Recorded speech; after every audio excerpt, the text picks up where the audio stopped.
Alright, well, I'm having fun with these wheels. Got 3 of them off. Andrew helped me with one.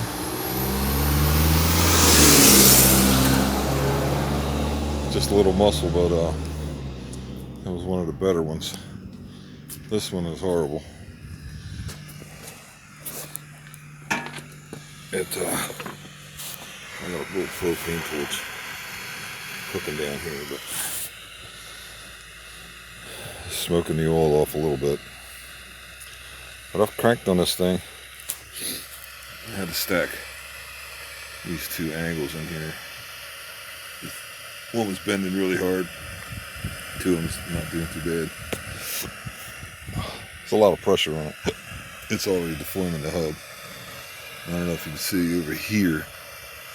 It's wider than over there. So I think that, yeah, this is bent already. But I don't know how much of that would come back when you take pressure rack off, but I may have ruined this wheel. Not that it was so fabulous, but you know, I think that one I painted up. The others too. Alright. Any suggestions on doing this? I guess I want to tap on this, give it some kind of vibration.